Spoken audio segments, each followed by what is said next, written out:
வணக்கம் ஃப்ரெண்ட்ஸ். சூரியன் ஃபோன் அவங்க சூரியகுமார். இப்போ தான் முறை நம்ம சேனல் பார்க்கணும். மறக்காம சப்ஸ்கிரைப் பண்ணுங்க. தொடர்ந்து நம்ம சேனலை ஃபாலோ பண்ணுங்க. மறக்காம பெல் ஐக்கனை கிளிக் பண்ணுங்க. அப்போ தான் போட போகிற வீடியோஸ் நோட்டிஃபிகேஷன் வந்துட்டே இருக்கும். இப்போ ஆர்டிஓ ஆஃபீஸ், அதாவது கிருஷ்ணகிரி மாவட்டம் ஆர்டிஓ ஆஃபீஸில் ஒரு சில டீட்டெயில்ஸ்லாம் கேள்வி கேட்டு நான் வாங்கியிருக்கேன். அதை உங்களோட பகிர்ந்துக்கிறேன்.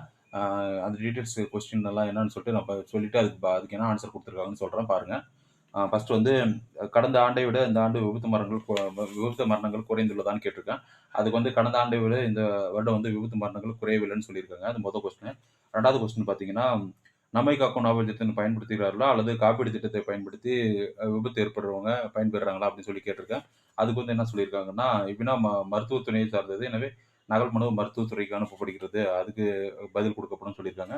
அது மட்டும் இல்லாது பார்த்தீங்கன்னா, எத்தனை பேர் நம்மை காக்கும் 48 சன்மானம் பெற்றுள்ளனர் அப்படின்னு கேட்டிருந்தேன். அதாவது நம்மை காக்கும் 48ல வந்து சன்மானம் வாங்குறாங்க. அது உங்களுக்கு தெரிஞ்சிருக்கும். அதை பத்தி ஏற்கனவே நிறைய டைம் சொல்லியிருக்கேன். அது வந்து தகுதி சான்று இது சம்மந்தப்பட்ட துறையினை அணுகி வந்து கேட்டு பயன்பெற்றுக்கலாம்னு சொல்லியிருக்காங்க.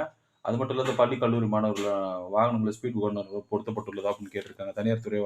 தனியார் துறை மற்றும் தனியார் துறை கல்லூரி வாகனங்கள்லாம் ஸ்பீட் கவர்னர் பொருத்தப்படுதான்னு கேள்வி கேட்டிருந்தேன். அதெல்லாம் வந்து ஸ்பீட் கவர்னர் பொருத்தினா தான் வந்து தகுதி சான்றிதழ் வந்து ஃபிட்னஸ் சர்டிஃபிகேட் கொடுக்குறேன் அப்படின்னு சொல்லி பதில் கொடுத்துருக்காங்க. அதனால எல்லா ஸ்கூலுக்கு காலேஜ் பஸ்ஸில் வந்து ஸ்பீட் கவர்னர் இன்ஸ்டாலேஷன் கம்பல்சரி அப்படின்னு சொல்லி பதில் கொடுத்துருக்காங்க. ஆர்டிஓ கொடுத்துருக்காங்க. அது மட்டும் இல்லாத பார்த்தீங்கன்னா, டிரைவிங் லைசன்ஸ்லையும் பிளட் குரூப் சரியாக உள்ளதா, டிரைவிங் லைசன்ஸில் டிரைவர்ஸோட பிளட் குரூப் சரியாக உள்ளதான்னு கேட்டிருக்கேன். அதுக்கு வந்து ஓட்டுநர் சம்பந்தப்பட்ட பணிகளுக்கு இவ்வுலகம் வரும் பொதுமக்களும் விழிப்புணர்வு ஏற்படுத்த நடவடிக்கை மேற்கொள்ளப்பட்டு வருகிறது. புதிதாக வழங்கப்படும் ஓட்டுநர் உரிமத்தில் அவசியம் இடைபெறும்னு சொல்லியிருக்காங்க. பழைய இதில் வந்து விழிப்புணர்வு ஏற்படுத்துறாங்க.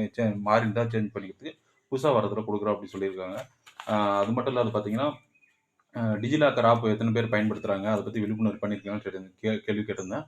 அது வந்து என்ன பதில் கொடுத்துருக்காங்க பார்த்தீங்கன்னா, கிருஷ்ணகிரி வட்டார போக்குவரத்து அலுவலகத்தில் சாலை பாதுகாப்பு ஓட்டுநர் உரிமம் டிஜிலாக்கர் குறித்த விழிப்புணர்வு வழங்கப்பட்டு வருகிறது அப்படின்னு சொல்லியிருக்காங்க. நெக்ஸ்ட் பார்த்தீங்கன்னா, எத்தனை பேர் பியூசி சர்டிஃபிகேட் வாங்காமல் வாகனம் ஓட்டுறீர்கள் அப்படின்னு சொல்லி கேட்டிருக்காங்க. அதாவது pollution under control certificate, PUC certificate. அதுக்கு வந்து போதிய விழிப்புணர்வு வந்து ஏற்படுத்தப்படும் அப்படின்னு சொல்லியிருக்காங்க. பார்த்தீங்கன்னா, அடுத்தது லாஸ்ட்டாக ஒரு கொஸ்டின் கேட்டிருக்கேன். அதுக்கு என்ன சொல்லியிருக்காங்கன்னு பார்த்தீங்கன்னா, சாலை விபத்தில் இறந்தவர்கள் அல்லது ஊனமானவர்கள் எத்தனை பேருக்கு ரூ. 2,00,000 வந்து கலெக்டர் மூலமா வந்து வழங்குறாங்க. அது டிஸ்ட்ரிக்ட் ஜட்ஜி இல்லைனா கலெக்டர் மூலமா வழங்கலாம். அதுக்கு எத்தனை பேர் வழங்குறாங்கன்னு சொல்லி கேட்டிருந்தேன். அதுக்கு என்ன பதில் கொடுத்துருக்காங்க பார்த்தீங்கன்னா, மேற்கொண்டு தகவல் வருவாய்த்துறையை சார்ந்தது. எனவே நகல் அவருக்கு அனுப்பிக்கிறது. அதாவது தாசில்தார் தான் அதை வந்து என்கொயரி பண்ணிட்டு அப்புறம் கலெக்டருக்கு ஃபார்வர்ட் பண்ணிட்டு அந்த விபத்து உதவித்தொகை வழங்குறதுனால வந்து அவங்க வருவாய்த்துறையை சார்ந்தது சொல்லிட்டு பதில் கொடுத்துருக்காங்க. இது என்னுடைய சக்ஸஸ் ஸ்டோரி 90. இது போன்ற அப்டேட்டுகளுக்கு தொடர்ந்து நம்ம சேனலை ஃபாலோ பண்ணிட்டே இருங்க. சூரியகுமார், சூரியன் எஃப்எம்.